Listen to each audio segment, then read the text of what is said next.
ankthi përditshëm për të ardhmen. Mos i fusni punëtorët e RTK-s në betejë politike.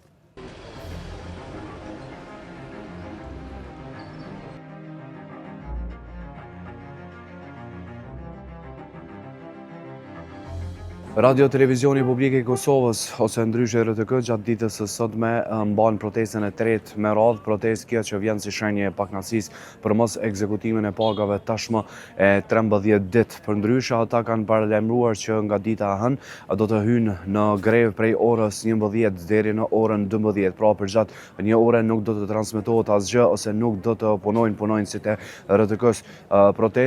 Grevë kjo që mund të zgjasë deri në 6 orë, mirë, po nëse nuk merren masa, ata do të punojnë mirë, po nuk do të transmetojnë asgjë që ka të bëjë sa i përket qeverisë, mirë, po edhe lajmeve politike. Ndjekim protestën në vazhdim.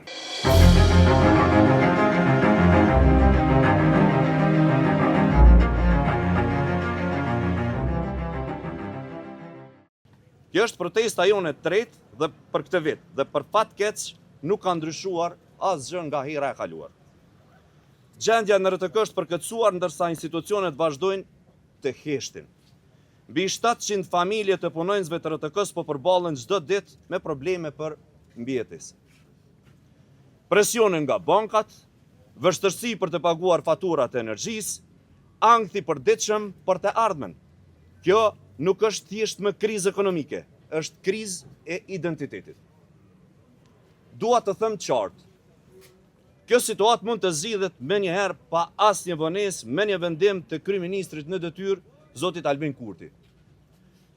Të gjitha justifikimet të tjera për komisione apo procedura janë betejë mes partish. Mos i fusni punëtorët e RTK-s në betejë politike. Ne nuk jemi pjesë e asnjë partie. Jemi punëtorë që kërkojmë atë që na takon me ligj. Deri më sot kemi dëgjuar vetëm deklarata, por asnjë veprim konkret.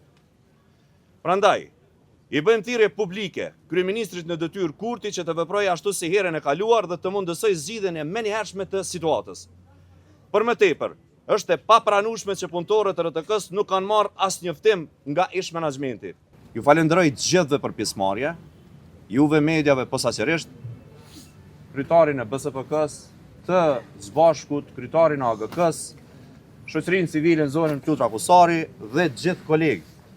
Shpresoj që deri të hanën të marrim një informacion që pagat e merituara të dalin në llogari. Nuk po kërkojmë ndihmë. Edhe një herë, po kërkojmë të drejtën tonë ligjore. Po kërkojmë buxhetin që na takon me ligj. Nuk është kjo ndihmë. Kjo është kërkesë për zbatim të ligjit. Ju falenderoj shumë për pjesëmarrje.